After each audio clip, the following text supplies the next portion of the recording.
नमस्कार दोस्तों, knowledge for life group में आपका हार्दिक स्वागत है। वेलकम।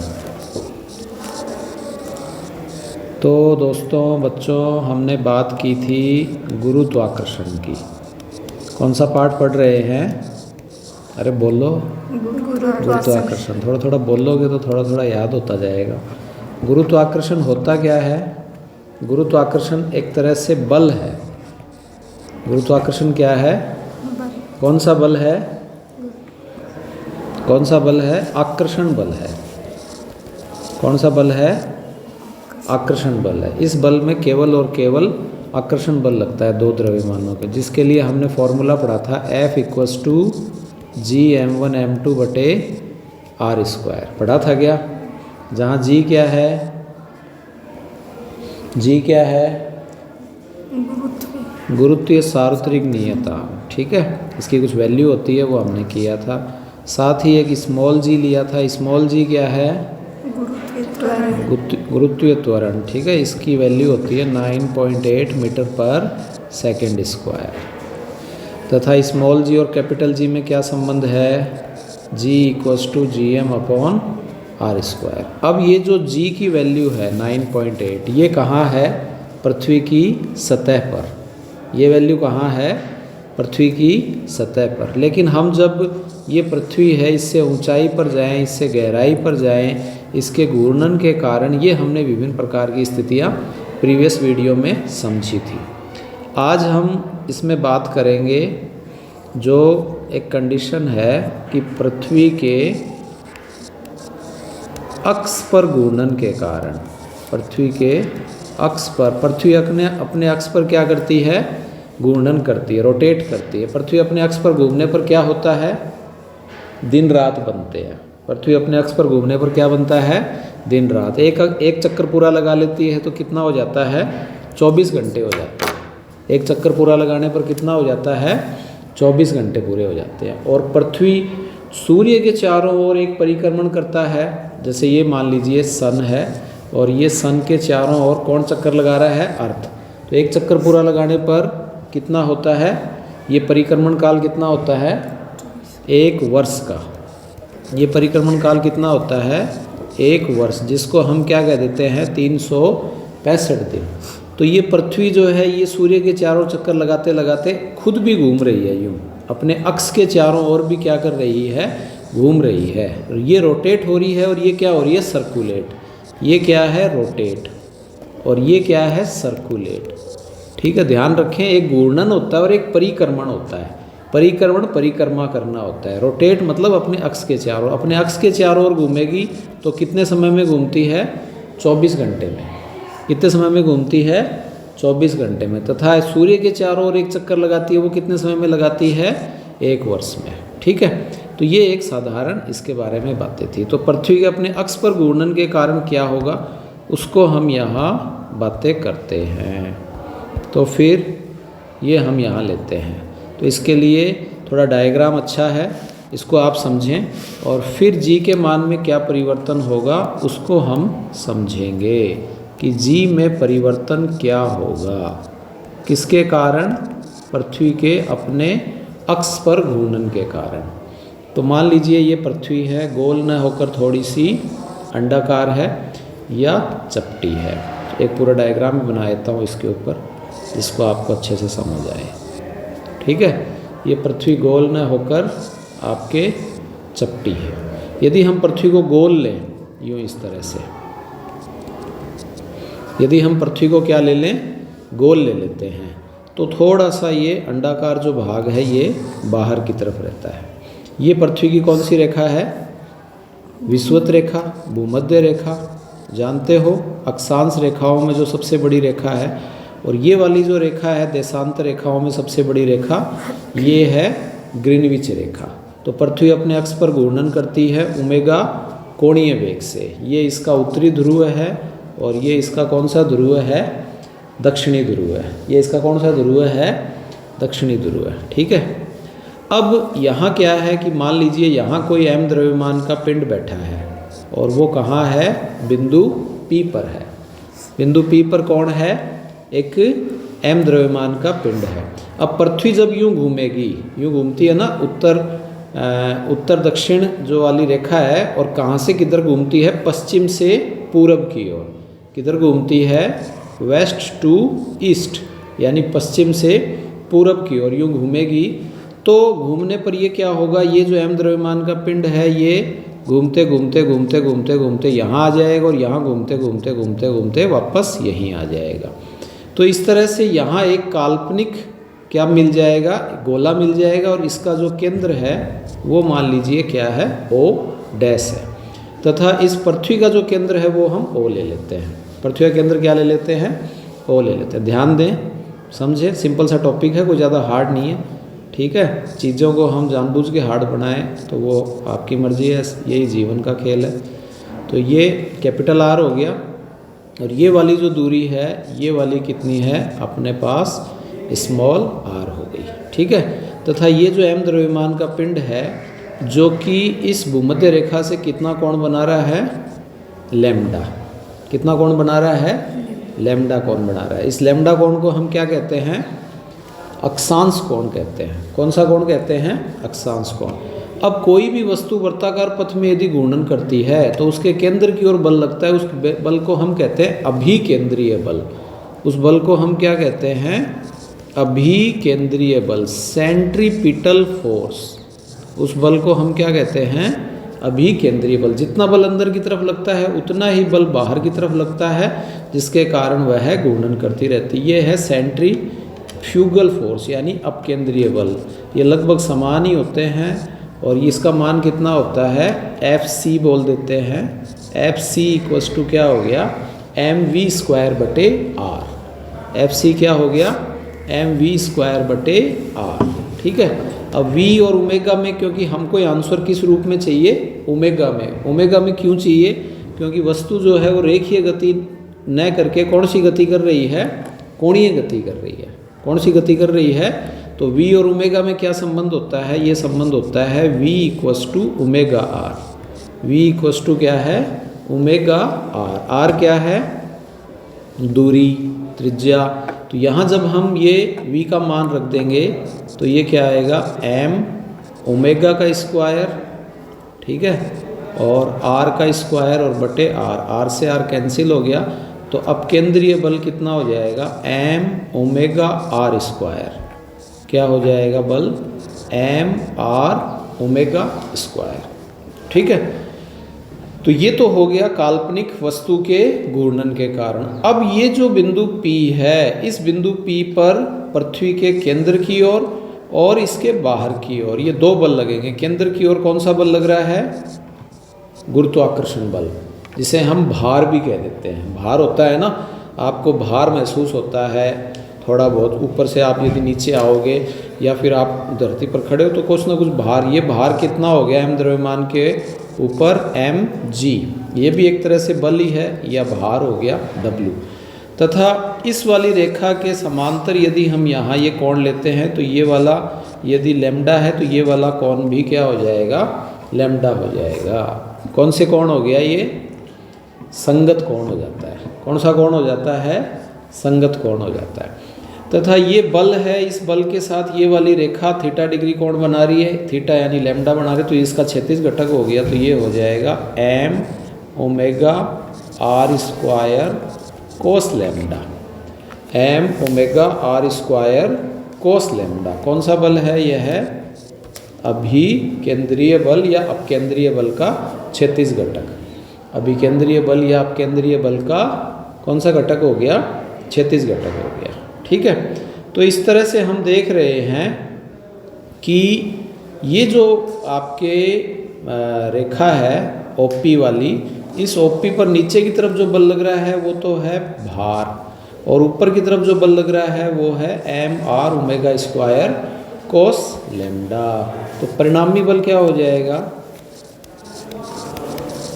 परिणामी बल मान लीजिए F डैश हो गया, तो F डैश क्या आ जाएगा, W minus F C dash, W minus F C dash. तो W क्या आ गया, mg माइनस, और एफ सी डैश क्या है, m, ये रहा, ध्यान है क्या, M omega R square cos lambda. तो ये क्या है, M omega R square cos lambda, तथा बल जो परिणामी बल लेना है वो हम क्या ले लेते हैं, एम जी डैश। एम तीनों में है, कॉमन लेके काट दो, चाहे ऐसे काट दो, एक ही बात है, कॉमन लेके ही काटते हैं। तो आपके पास फाइनल आंसर क्या आया, g dash equals to g minus omega square आएगा ये, है ना, क्योंकि आर कटा है, ये यहाँ गलत लिख दिया, ओमेगा स्क्वायर आर क्या आएगा, ओमेगा स्क्वायर। देखो ये आंसर इस तरह से थोड़ा ध्यान रहता है तो पकड़ में आ जाता है कहीं ना कहीं। तो ये क्या आएगा, omega square are cos lambda, omega square are cos lambda. अब ये जो डिस्टेंस है आर, यानी कि त्रिज्या आर, ये है काल्पनिक, ये दूरी कौन सी है, काल्पनिक है। लेकिन हमको जो वास्तव में जो त्रिज्या है वो क्या है, कैपिटल आर है। तो हमको स्मॉल आर किस में बदलना पड़ेगा, कैपिटल आर में। इसलिए ये वाला मैं डायग्राम यहाँ फिर से ले लेता हूँ। ये छोटा सा यहाँ आपने ले लिया, ये ओ है, ये ओ डैश है, और ये क्या है, पी। ये जो दूरी है ये कितनी है, आर। ये वाली जो दूरी है ये क्या है, कैपिटल आर, है ना। और ये वाला जो कोण है ये यदि लैम्डा है तो ये वाला कोण भी लैम्डा बन जाता है। कौन से कोण हो गया ये, अरे कौन सा कोण हो गया, एकांतर कोण। कौन सा कोण हो जाता है, एकांतर कोण, अल्टरनेटिंग। तो इस वाले त्रिभुज में हम देख रहे हैं कोस लैम्डा ले लेते हैं, क्या ले लेते हैं, कोस लैम्डा। कोस क्या होता है, आधार बटे कर्ण। तो हम ये सदैव याद रखें कि कोण के सामने वाली भुजा क्या होती है, लंब। कोण के सामने वाली भुजा क्या होती है, लंब। और लंब के साथ वाली भुजा क्या होती है, आधार। लंब के साथ वाली भुजा क्या होती है, आधार। और आधार के पास वाली भुजा क्या होती है, कर्ण। अरे लिखते भी रहो साथ साथ, थोड़ा थोड़ा एक दो नाम लिखते रहो। सेंट्रीपिटल फोर्स, सेंट्रीफ्यूगल फोर्स, नींद आ जाएगी, थक जाओगे और दूसरे काम करने लग जाओगे, यहाँ ध्यान नहीं आएगा। बीच बीच में एक दो नाम लिखो। सेंट्रीपिटल फोर्स क्या होता है, तो ये आपके क्या आ गया, कोस लैम्डा बराबर आधार स्मॉल आर और बटे कैपिटल आर, बटे कैपिटल आर। तो स्मॉल आर क्या आ जाएगा, आर कोस लैम्डा। तो जी डैश बराबर क्या आया, g minus omega square, small r की जगह क्या रख दिया, कैपिटल आर, और कोस लैम्डा, और कोस लैम्डा पहले से है।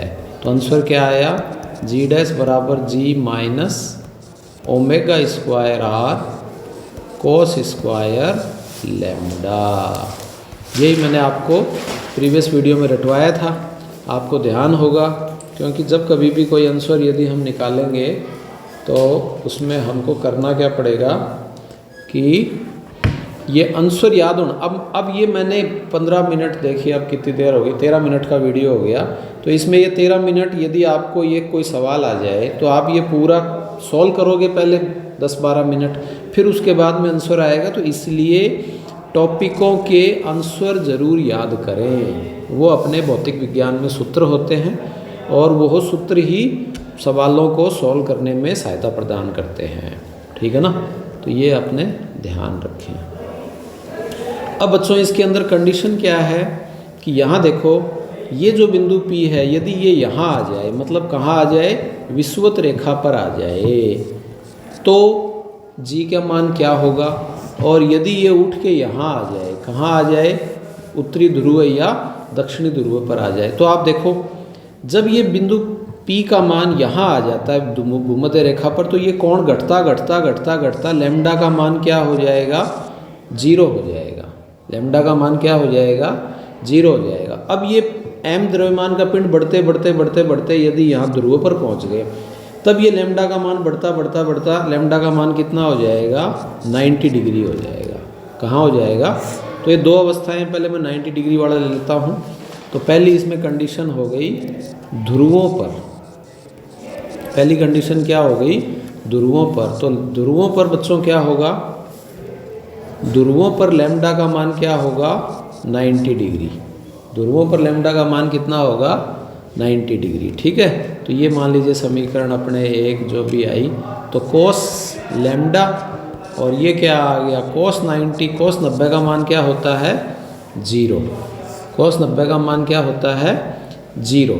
तो आंसर क्या आ गया g dash equals to g, g dash equals to g, क्योंकि ये 0 हो गया, ये 0 हो गया तो इसको r से गुणा करो, ओमेगा से गुणा करो तो सारा का सारा मान क्या आ जाएगा 0 आ जाएगा। इसका मतलब क्या है कि पृथ्वी घूमे न घूमे, ठीक है, या धीमी चले या तेज चले। समझ में आ रहा है कि पृथ्वी अपने अक्ष पर, ये पृथ्वी है, ये अपने अक्ष पर घूम रही है, घूमना बंद कर दे, या फिर धीरे धीरे घूमे, या फिर तेजी से घूमे, मतलब कोई भी पॉसिबिलिटी अपन लेते हैं। तो फिर ध्रुवों पर जो व्यक्ति बैठा है, कहाँ बैठा है, ध्रुवों पर जो व्यक्ति बैठा है, वो ध्रुवों पर जो व्यक्ति बैठा है उस पर इस जी के मान में क्या होगा, कोई प्रभाव नहीं पड़ता है। मतलब जितना उसकी सतह पर था उतना का उतना मान ही ध्रुवों पर रहेगा, यानी जी डैश का मान क्या रहेगा, अपरिवर्तित। ये इंपॉर्टेंट प्रश्न है, बहुत बार एग्जाम में पूछा गया है, इसमें भी शायद मिल जाएगा, आईआईटी में भी पूछा गया है, आपके मेडिकल में भी पूछा गया है, सेकंड ग्रेड में भी पूछा गया है ना, सेकंड ग्रेड, फर्स्ट ग्रेड, आपके मेडिकल में, है ना, आपके आईआईटी में, सभी कंपटीशन एग्ज़ाम में यह पूछा जाता है। यहाँ तक कि आप यदि जीएनएम करते हो, आप कोई मेडिकल ऑफिसर बनते हो, नर्सिंग ऑफिसर बनते हो, सभी में ये इस तरह के इम्पोर्टेंट प्रश्न हैं। तो ये सारे के सारे, या लैब असिस्टेंट है, प्रयोगशाला सहायक है, ठीक है, इसमें भी ये पूछते रहते हैं। तो ये ध्यान रखें कि पृथ्वी अपने अक्ष पर घूमना बंद कर दे, या तेज़ी से घूमे, या धीरे घूमे, या न घूमे, या घूमती रहे, तो कोई प्रभाव नहीं पड़ेगा, क्योंकि यहाँ आप देख रहे हो ये ओमेगा का मान क्या हो गया 0 हो गया, ओमेगा का मान क्या हो गया 0 हो गया। तो ये ध्यान रखें, ठीक है। दूसरी कंडीशन क्या है, दूसरी कंडीशन में हम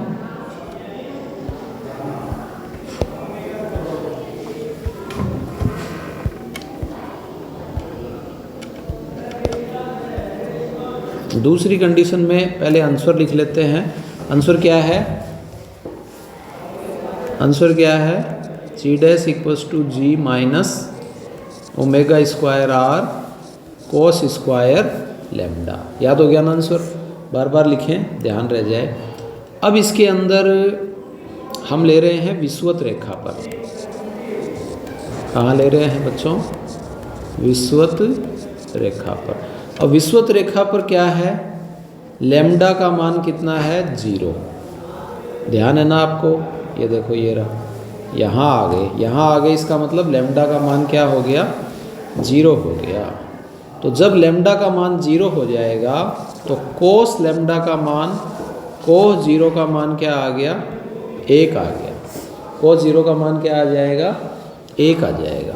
तो फिर आंसर क्या आया, g dash equals to g minus omega square r, क्योंकि यह 1 हो गया ना, ये कोस 0 का मान क्या हो गया 1, 1 को आर से गुणा करो, ओमेगा से गुणा करो तो ओमेगा स्क्वायर आर हो जाएगा, ठीक है। अब यहाँ आप देख रहे हो ओमेगा पर यह जी का प्रभाव रहेगा। अब देखो पहली चीज़ आप खुद ही बताओ कि पृथ्वी घूमना बंद कर दे, पृथ्वी का घूर्णन काल क्या हो जाए 0 हो जाए, पृथ्वी का घूर्णन काल क्या हो जाए, घूमना बंद कर दे 0 हो जाए, तो क्या होगा, जब ये ओमेगा 0 हो जाएगा तो जी डैश बराबर क्या आएगा जी, जी डैश बराबर क्या आएगा जी, क्योंकि ये वाला मान 0 हो गया। अब देखो शुरू में पृथ्वी घूम तो रही थी, शुरू में पृथ्वी क्या कर रही थी, घूम रही थी, अरे ये ओमेगा का कुछ ना कुछ तो मान था ही। अब देखो थोड़ी थोड़ी बात समझो, इसको गहराई में जाते हैं थोड़ा, कि ओमेगा का मान कुछ ना कुछ तो था ही, 3.7 था, तो जिसके कारण ये जी का मान कितना था 10, और ये वाला मान कितना था, मान लो ये वाला मान था 3, ये वाला मान कितना था 3, तो पृथ्वी घूम रही थी तब मान कितना था 7, तब मान कितना था जी डैश का मान कितना था 7। अब पृथ्वी जैसे ही घूमना बंद कर दे, घूर्णन काल 0 हो गया, तो फिर जी की वैल्यू कितनी आ जाएगी? 10 आ जाएगी। अरे जी का मान कितना होता है? 9.8। जी का मान कितना होता है? 9.8। तो 9.8 को हमने लगभग बराबर किसके ले लिया? 10 के। तो फिर घूर्णन काल बंद कर देगी, कम कर देगी, तो जी के मान में क्या हो जाएगी? वृद्धि हो जाएगी। जी के मान में क्या हो जाएगी? वृद्धि हो जाएगी। दूसरी कंडीशन क्या है कि घूर्णन काल ओमेगा के मान में क्या हो जाए? कमी हो जाए। ओमेगा के मान में क्या हो जाए? कमी हो जाए। कमी का मतलब क्या है? देखो जी डैश बराबर, और ये 10 है, और मान लो ये 3 है, 3 की बजाय ये कितना हो गया? 2 हो गया। 3 की बजाय कितना हो गया? 2 हो गया। तो 10 में से 2 गए तो कितने बच गए? 8। 10 में से 2 गए तो कितने बच गए? 8। पहले जब घूम रही थी तो कितना मान था? 7। अरे जब घूम रही तब कितना था? 7। अब कितना हो गया? 8। तो अब भी क्या होगा? अब भी इसमें घूर्णन काल में कमी होने पर जो ये क्या है? जी क्या है? गुरुत्वीय त्वरण यानी भार। गुरुत्वीय त्वरण क्या है? भार। तो इस भार में क्या होगी? वृद्धि।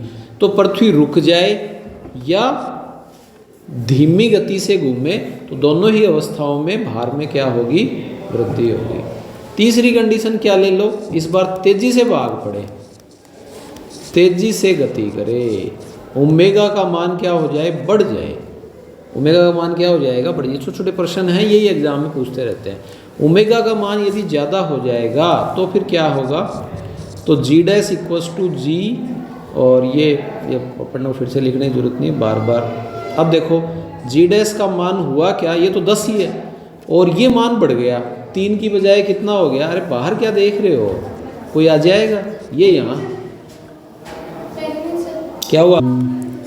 तो यहाँ हम क्या देख रहे हैं कि यदि ओमेगा के मान में वृद्धि हो जाए, ओमेगा तेजी से गति करे, तो फिर क्या होगा? यहाँ जो ओमेगा की वैल्यू बढ़ गई, मान लीजिए 3 से कितनी हो गई? 4 हो गई। तो ये जी का मान कितना आ गया? 10 आ गया। जी का मान कितना आ जाएगा? 10 आ जाएगा। तो यहाँ जी डैश शुरू में कितना था जब पृथ्वी घूम रही थी? वो था 7, और अब जी के मान में कितनी वृद्धि कमी हो गई? 6। इसका मतलब यदि पृथ्वी तेजी से घूमे, पृथ्वी क्या करेगी? तेजी से गति करे, तो जो भार है उस भार में क्या हो जाएगी? कमी हो जाएगी। भार में क्या हो जाएगी? कमी हो जाएगी। अब ये घूमते घूमते यहाँ बताते हैं कि ओमेगा के मान में कुछ ये प्रश्न भी है, लगभग 17 गुना अधिक वृद्धि हो जाती है। कितनी हो जाती है? ये याद रखें, 17 गुना यदि ओमेगा के मान में वृद्धि हो जाती है तो ये जो जी डैश है इसका मान क्या हो जाता है? 0 हो जाता है। यानी इसका मान कितना है? 10, और इसका मान भी कितना आ जाए? 10। तो ये जी डैश का मान क्या हो जाएगा? 0। जी डैश का मान 0 होने का मतलब कौन सी अवस्था आ गई? भारहीनता की अवस्था आ जाएगी। कैसी अवस्था आ जाएगी? भारहीनता। तो चंद्रमा पर तुमको भेज देना तो तुम उड़ती रहोगी। क्यों उड़ती रहोगी? क्योंकि चंद्रमा पर क्या नहीं है? वायुमंडल नहीं है। अरे बोलते हैं ना, चंद्रमा पर क्या नहीं है? वायुमंडल नहीं है। इसलिए चंद्रमा पर कौन सी अवस्था है? भारहीनता की अवस्था है। चंद्रमा पर यदि हम जाएंगे तो यूँ अंतरिक्ष में उड़ते रहेंगे। क्यों उड़ते रहेंगे? क्योंकि हमको नीचे की ओर जाने के लिए क्या चाहिए? गुरुत्वाकर्षण बल। नीचे की ओर जाने के लिए हमको क्या चाहिए? गुरुत्वाकर्षण कहाँ लगता है? पृथ्वी पर। अब वहाँ है ही नहीं गुरुत्वाकर्षण बल। जी का मान लगभग बहुत कम है, यानी कि लगभग 1, ये जी डैश इक्वल्स टू G/6 होता है। ठीक है, तो ये भारहीनता की अवस्था आ जाए। इसी में जो जी डैश के मान में परिवर्तन है ये पृथ्वी के आकार के आधार पर भी हम लेते हैं। किसके आधार पर लेते हैं? आकार के आधार पर, यानी कि इसकी जो पृथ्वी की शेप है इसके आधार पर भी हम लेते हैं। क्या माना जाता है? ये देखो कि पृथ्वी जो है, प्यारे बच्चों, पृथ्वी जो है वो गोल ना होकर कैसी है? चपटी है। गोल ना होकर कैसी है, चपटी है। तो ये जो अवस्था है, यदि हम पृथ्वी को गोल माने, यदि हम पृथ्वी को क्या माने, गोल माने, तो क्या होगा, ये वाली जो ये इसका केंद्र है और यहाँ से यहाँ तक जो ये दूरी है, ये मान लीजिए दूरी है आर इक्वेटर, है ना, आर ई। ये वाली दूरी कितनी हो गई, आर ई। और ये वाली जो दूरी है ये कितनी है, आर पी। ये वाली दूरी कितनी है, आर पी। ये ओमेगा कोणीय वेग। ये वाली जो दूरी है फालतू हो गया है ना, अरे ये विषुवत रेखा वाली दूरी फालतू नहीं दिख रही क्या। यदि हम इसको गोल लें तो ये वाली जो दूरी, जो फालतू की दूरी है, ये फालतू की दूरी लगभग कितनी है, 21 किलोमीटर। लगभग कितनी दूरी मानी जाती है, यह है 21 किलोमीटर अधिक मानी जाती है। किसकी तुलना में, अपने जो यहाँ आपके जो ध्रुवों को मिलाने वाली जो रेखा है, इसकी तुलना में 21 किलोमीटर मानी जाती है। ठीक है, तो यहाँ हम क्या देख रहे हैं, ध्रुव से ये वाली दूरी। अब सूत्र क्या होता है, देखो आप जानते हो, जी बराबर क्या होता है, GM अपॉन आर स्क्वायर। जानते हो ना, जी बराबर क्या होता है, GM अपॉन आर स्क्वायर। अब आर का मान यदि कम होगा तो जी का मान क्या होगा, ज़्यादा। जी का मान क्या होगा, ज़्यादा। और आर का मान यदि ज़्यादा होगा तो जी का मान क्या होगा, कम होगा। जी का मान क्या होगा, कम होगा। ठीक है, क्लियर। तो यहाँ हम देख रहे हैं ध्रुवों के लिए, कहाँ ले रहे हैं, ध्रुवों। तो ध्रुवों के लिए हो गया पोल, GP इक्वस टू क्या हो गया, GM upon R P square. ध्रुवों के लिए क्या हो गया, GP equals to GM upon R P square. यहाँ ध्यान दो, यहाँ इधर उधर मत देखो, कोई फ़ायदा नहीं है, नहीं तो मेरा पढ़ाने का, है ना। हालांकि और किसी के काम आ जाएगा, तुम्हारे नहीं आएगा तो, लेकिन तुम्हारा टाइम ख़राब हो जाएगा। ठीक है ना, बच्चे 5-5 साल तक बैठे रहते हैं वहाँ सिक्कर में बैठे रहते हैं ना, तुम्हारे भाई बहन होंगे ऐसे, खूब 5 साल तैयारी की, 20-30 लाख रुपए लगा दिए घर वालों के, और फिर कोई काम नहीं आया है, फिर उसके बाद में और दूसरे तैयारी कर रहे हैं, तो टाइम यूँ ही निकलता जाएगा। तो इसीलिए अपनी पूरी जितना है ना, अपनी पूरी जान झोंक दो ध्रुवों पर, और दूसरी क्या है, विषुवत रेखा पर। तो एक बार पहली बार पढ़ोगे तभी इंटरेस्ट आएगा। अब यही चीज़ फिर से दूसरी बार पढ़ाऊँ तो क्या होगा, फिर थोड़ा कम इंटरेस्ट आएगा। तीसरी बार पढ़ाऊँगा तो और कम आए। जैसे तुमको आज किसकी सब्जी खा के आई आज सुबह, किसकी खा के आई सब्जी नहीं खा के आई, रोटी खाई है, रोटी भी नहीं खा, जाके खाती है, हैं, तू भी नहीं खा के आई खाना, किसकी सब्जी खा के आई है। ठीक है, जो भी।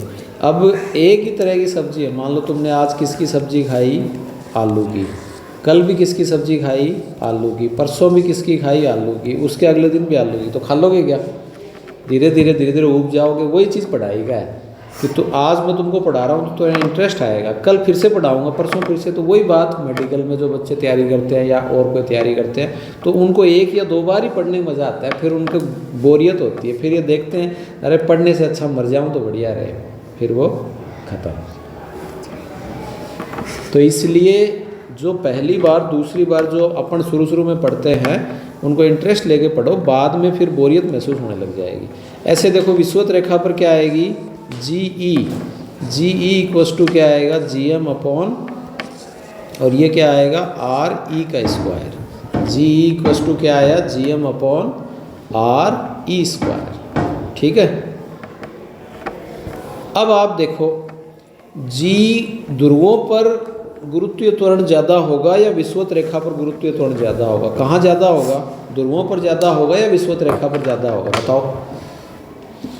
हैं, अरे ध्रुवों पर ज़्यादा होगा। अब देखो इसमें दूरी कौन सी कम है, ये वाली RP जो दूरी है वो कम है, दिखाई दे रही है ना, ये वाली दूरी कम है, और ये वाली दूरी क्या है, ज़्यादा है। कितनी ज़्यादा है, लगभग 21 और 21 42 किलोमीटर ज़्यादा है।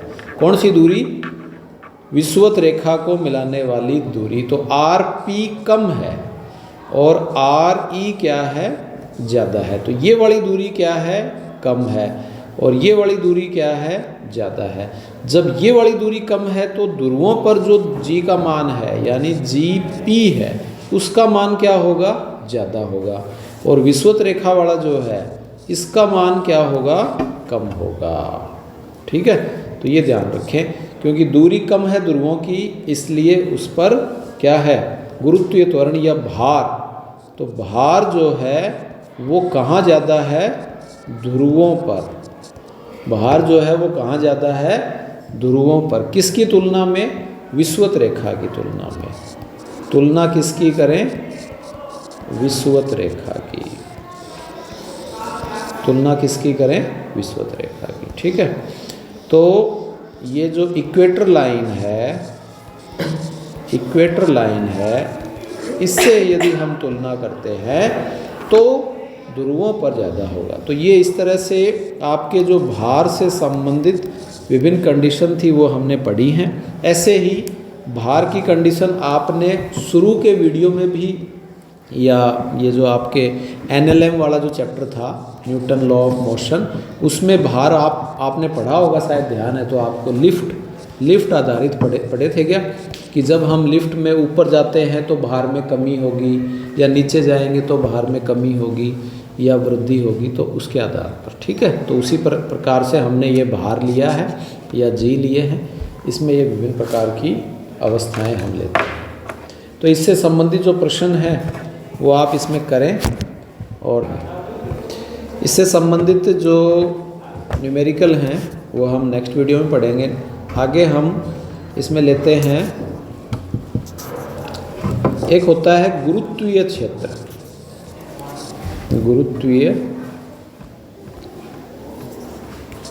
गुरुत्वीय क्षेत्र, ठीक है, ग्रेविटेशनल फील्ड। ग्रेविटेशनल फील्ड, गुरुत्वीय क्षेत्र क्या होता है। देखो बच्चों, ये जो पार्ट है गुरुत्वाकर्षण वाला, एक आप 12th में पार्ट पढ़ोगे विद्युत वाला, जिसको हम कहेंगे इलेक्ट्रिक फील्ड, विद्युत क्षेत्र। एक आप पार्ट पढ़ोगे चुंबक वाला, जिसे हम कहते हैं चुंबकीय क्षेत्र। तो ये जो 3 पार्ट हैं, ये मैग्नेट वाला चैप्टर है, ये इलेक्ट्रिक वाला है, और ये ग्रेविटेशन वाला। इन तीनों पाठों के लगभग ये मानिए कि ज़्यादा भी नहीं तो 30 टॉपिक हैं। 30 टॉपिक, यानी आपको ग्रेविटेशन वाले यदि टॉपिक याद हो जाते हैं तो इलेक्ट्रिक वाले भी और चुंबक वाले भी, तो ये अपने आप ही याद होते जाएंगे। कैसे, थोड़ा थोड़ा मैं वैसे ही बताऊं। जैसे गुरुत्वीय क्षेत्र की बात करें तो जो परिभाषा गुरुत्वीय क्षेत्र की है वो विद्युत क्षेत्र की है, वैसी परिभाषा चुंबकीय क्षेत्र की है। एक होती है गुरुत्वीय क्षेत्र के लिए हम एक फॉर्मूला लेंगे जिसको हम कहते हैं गुरुत्वीय क्षेत्र की तीव्रता, जिसको हम क्या कहेंगे, गुरुत्वीय क्षेत्र की तीव्रता। ठीक है, ऐसे विद्युत क्षेत्र है तो वो होती है विद्युत क्षेत्र की तीव्रता, इलेक्ट्रिक फील्ड इंटेंसिटी। ऐसे चुंबक होता है, उसको लिए हम लेते हैं चुंबकीय क्षेत्र की तीव्रता। ठीक है, ऐसे ही फिर उसके बाद में ये गुरुत्वीय क्षेत्र की तीव्रता बल आधारित भी लेंगे, और ये गुरुत्वीय क्षेत्र की तीव्रता कैसे लेंगे, दूरी आधारित भी लेंगे। क्लियर। फिर उसके बाद में हम इस गुरुत्वीय क्षेत्र में आगे जो पढ़ेंगे वो है गुरुत्वीय विभव। क्या लेंगे बच्चों, गुरुत्वीय विभव, यानी पोटेंशियल, ग्रेविटेशन पोटेंशियल। ठीक इसी प्रकार विद्युत वाला भी हम लेंगे, उसको हम बोलते हैं, उसको हम क्या कहेंगे, इलेक्ट्रिक पोटेंशियल। उसको हम क्या कहेंगे, विद्युत विभव, इलेक्ट्रिक पोटेंशियल। ठीक है, ऐसे ही यहाँ विद्युत स्थितिज ऊर्जा है, यहाँ गुरुत्वीय स्थितिज ऊर्जा है। तो ये मिलते जुलते काफ़ी सारे इसके अंदर टॉपिक हैं, जो चुंबक से रिलेटेड भी हैं, जो विद्युत से रिलेटेड भी हैं। ऐसे ही पीछे अभी आपने एक टॉपिक पढ़ा था प्रीवियस वीडियो में, आपको ध्यान हो कि 2 द्रव्यमानों के मध्य गुरुत्वाकर्षण बल F इक्वल्स टू क्या पढ़ा था, Gm1m2/r²। पढ़ा था क्या, गुरुत्वाकर्षण बल, कल प्रीवियस वीडियो में आपने पढ़ा था। ठीक यही फॉर्मूला आपके 12th में भी विद्युत वाले पार्ट में भी है। वहाँ हम क्या लेंगे, विद्युत बल किनके मध्य, 2 आवेशों के मध्य। किनके मध्य ले लेंगे, 2 आवेशों के मध्य, और वो फॉर्मूला क्या हो जाएगा, F equals to K Q1 Q2/r²। F equals to क्या आ जाएगा, K Q1 Q2 बटे आर स्क्वायर। ये K क्या है, ये एक इलेक्ट्रिक कांस्टेंट है। G क्या है, ग्रेविटेशनल कांस्टेंट है। M1 M2 क्या है, मासेज। Q1 Q2 क्या है, Q1 Q2 क्या है, आवेश। Q1 Q2 क्या है, आवेश। क्योंकि ये जो विद्युत बल लगता है ये किन के बीच लगता है, दो आवेशों के मध्य लगता है। किन के बीच लगता है, तो ये कौन सा बल हो गया, ग्रेविटेशनल फोर्स। ये कौन सा बल हो गया, इलेक्ट्रिक फोर्स। एक होता है कौन सा, मैग्नेटिक फोर्स, यानी चुंबकीय बल। ठीक है, चुंबकीय बल, उसको भी F से ही लिख देते हैं, FM लिख सकते हैं। और इसका फॉर्मूला क्या होता है, K की जगह हो जाएगा μ0/4π और M1 M2 upon are square. ये जो बच्चों जो आपको दिखाई दे रहा है formula F equals to K Q1 Q2 बटे आर स्क्वायर, इसको हम कहते हैं कूलाम का नियम। इसको हम कौन सा नियम कहते हैं, कूलाम का नियम। सुना हुआ है क्या नाम। ये आवेश, आवेश का मात्रक क्या होता है, अरे आवेश का मात्रक क्या होता है, कूलाम। तो ये कूलाम वैज्ञानिक है। इसके आधार पर बल का मात्रक क्या होता है, न्यूटन। न्यूटन भी वैज्ञानिक है, ठीक है ना। ऐसे ही ये द्रव्यमान है, बल है, ठीक है, दूरी है, दूरी का मात्रक क्या है, मीटर। मीटर भी एक वैज्ञानिक है। तो ये सभी वैज्ञानिक है, ठीक है ना। डाइन है, ये भी एक वैज्ञानिक है। कूलाम है। तो ये सारे वैज्ञानिकों को याद करने के लिए, और वैज्ञानिकों को आप बार बार याद करो, इसलिए इनको हम इनके प्रतीक के रूप में लिख दिया ये, ठीक है ना। इनको प्रतीक के रूप में काम में ले लेते हैं। तो ये ध्यान रखें। कहने का अर्थ मेरा यही है कि आप जो इस चैप्टर में ग्रेविटेशनल फील्ड से रिलेटेड जो जो टॉपिक पढ़ेंगे वो 12th में फिर से रिपीट होंगे। तो वहाँ आपको 12th है वो इजी हो जाएगी। 2-3 पार्ट आपको स्वतः ही याद हो जाएंगे यदि आप यहाँ साथ साथ ध्यान दोगे। पढ़ेंगे अपन केवल ग्रेविटेशन से रिलेटेड ही, ठीक है। तो एक सिंपल हम यहाँ बात करें, गुरुत्वीय क्षेत्र। बताओ गुरुत्वीय क्षेत्र क्या है। गुरुत्वीय क्षेत्र को समझने के लिए हम चुंबक की बात करते हैं। चलो, ये मान लीजिए चुंबक है। एक चुंबक का टुकड़ा ले, और लेने के बाद में चुंबक के पास में एक ये M द्रव्य, ये एक वो ले लो, क्या ले लो, लोहा ले लो। एक छोटे से लोहे का टुकड़ा ले लो। अब इस लोहे के टुकड़े को चुंबक के पास ले जाओगे तो क्या होगा, ये लोहा इसके चिपक जाएगा। चिपक जाता है ना। लेकिन मान लीजिए यहाँ ले जाने पर यह नहीं चिपक रहा है, इसके यहाँ ले जाने पर चिपक जाता है। ऐसे इसके चारों ओर हम एक क्षेत्र ले लेते हैं। अब इस क्षेत्र के अंदर यदि हम ये लोहे का टुकड़ा जाएगा, छोटा सा कोबाल्ट का टुकड़ा जाएगा, तब ये चुंबक इसको अपनी ओर क्या करेगी, क्या करेगी, आकर्षित करती है ना। तथा इससे बाहर यदि रहेगा इस क्षेत्र से तो वह इसको आकर्षित, समझ में आ रहा है। तो इसके बाहर ये क्या करेगी, आकर्षित नहीं करती है। ठीक इसी प्रकार पृथ्वी का है। ये पृथ्वी भी क्या करती है, ये पृथ्वी है, ये मान लीजिए पृथ्वी है। M द्रव्यमान की पृथ्वी है, R त्रिज्या की पृथ्वी है। द्रव्यमान कितना है इसका, अरे पृथ्वी का द्रव्यमान कितना होता है, अरे कल लिखाया था ना, पृथ्वी का द्रव्यमान कितना है, 9 गुणा नहीं 6 गुणा 10 की घात 24 किलोग्राम। और पृथ्वी की त्रिज्या कितनी होती है, अरे पृथ्वी की त्रिज्या कितनी होती है, पृथ्वी की त्रिज्या कितनी होती है, 6400 किलोमीटर। पृथ्वी का द्रव्यमान कितना है, 6 गुणा 10 की घात 24 किलोग्राम। पृथ्वी पर जो गुरुत्वीय त्वरण है वो कितना है, 9.8 मीटर पर सेकंड स्क्वायर। पृथ्वी का घनत्व कितना है, 5522। पृथ्वी का घनत्व कितना है, 5522 किलोग्राम बटे मीटर क्यूब। ठीक है, ये कोई ज़्यादा अंडरस्टूड चीज़ें हैं, ध्यान रखना चाहिए। तो पृथ्वी भी अपने चारों ओर क्या बनाती है, क्षेत्र बनाती है। तुमको भी मान लो 2-3 किलोमीटर ऊपर ले जाए और वहाँ से तुमको गिरा दें तो क्या होगा, यहाँ से तुमको नीचे गिराया, सीधा पृथ्वी पर आओगे, टकराओगे, सिर इधर चला जाएगा, नाड़ इधर चली जाएगी, हाथ इधर चले जाएंगे, टांग इधर चले जाएंगे, सारे के सारे टूट जाएंगे, टूट के चुक के तुमको जला जाएंगे। क्यों ऐसा काम क्यों हुआ, क्योंकि पृथ्वी तुमको क्या कर रही है, अपनी ओर आकर्षित कर रही है। क्यों आकर्षित कर रही है, क्योंकि यहाँ एक बल काम कर रहा है। कौन सा बल काम कर रहा है? गुरुत्वाकर्षण बल। लेकिन काफ़ी अधिक ऊपर चली जाओ, बहुत अधिक ऊपर चले जाओ, तो ये पृथ्वी का जो गुरुत्वाकर्षण बल है ये क्या हो जाएगा? कम हो जाएगा। वहाँ तो ऊपर के ऊपर ही रहोगी, नीचे नहीं आओगे, ठीक है ना। तो ये जो एक गुरुत्वाकर्षण बल है जहाँ तक कार्य कर रहा है, इस क्षेत्र को हम क्या कहते हैं? इस क्षेत्र को हम क्या कहते हैं? गुरुत्वीय क्षेत्र। इस क्षेत्र को हम क्या कहेंगे? गुरुत्वीय क्षेत्र। गुरुत्वीय क्षेत्र की क्या परिभाषा हो जाएगी कि पृथ्वी के चारों ओर वह क्षेत्र जिसमें कोई m द्रव्यमान के पिंड को गिराने पर m द्रव्यमान के पिंड पर क्या लगे? गुरुत्वीय बल लगे। उस गुरुत्वीय बल को हम क्या कहते हैं? गुरुत्वीय क्षेत्र कहते हैं। जिस क्षेत्र तक लगता है गुरुत्वीय बल उसको हम गुरुत्वीय क्षेत्र कहते हैं। क्लियर? इस गुरुत्वीय क्षेत्र की तीव्रता क्या है? इसका मतलब फॉर्मूला क्या है कि भैया गुरुत्वीय क्षेत्र कहाँ तक काम कर रहा है? तो इस गुरुत्वीय क्षेत्र की हम क्या लेते हैं? तीव्रता। ठीक है, इंटेंसिटी ऑफ ग्रेविटेशनल क्षेत्र। बस ये लास्ट पढ़ लेते हैं, फिर नेक्स्ट वीडियो में पढ़ेंगे। तो ये E ले लेते हैं। E इक्वस टू होता है F/m। E इक्वस टू क्या है? F/m। m क्या है? जो वस्तु है।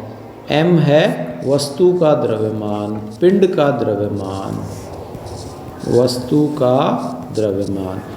तो m का मान यदि 1 हो, 1 किलो हो, तो E इक्वस टू किसके हो गया?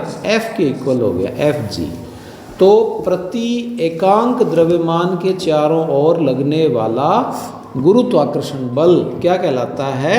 गुरुत्वीय क्षेत्र की तीव्रता कहलाता है। गुरुत्वीय क्षेत्र की क्या कहलाएगा? तीव्रता कहलाएगा। ठीक है, क्या परिभाषा हो गई? क्या परिभाषा हो जाएगी गुरुत्वीय क्षेत्र की तीव्रता की?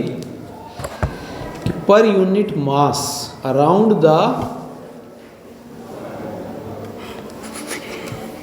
The gravitational force, around the क्या है ये? Gravitational force, the field called gravitational field intensity. तो प्रति एकांक द्रव्यमान के चारों ओर लगने वाला गुरुत्वाकर्षण बल क्या कहलाता है? गुरुत्वीय क्षेत्र की तीव्रता कहलाता है। इसका मात्रक क्या है? अरे मात्रक क्या होगा इसका? बल का मात्रक क्या होगा? न्यूटन। और ये द्रव्यमान है ना, ये द्रव्यमान है, मीटर नहीं समझें इसको, ये क्या है? द्रव्यमान। तो न्यूटन अपॉन किलोग्राम। इसका मात्रक क्या हो जाएगा? न्यूटन बटे किलोग्राम। इसकी विमा क्या हो जाएगी? बल की विमा क्या होती है? m1l1 t-2 या m1l2 होती है। m1l1 t-2 और अपॉन में क्या है? m1। तो m1 से m1 कट गया तो क्या आ गया? m0l1 t-2। m0l1 t-2 किसकी विमा होती है?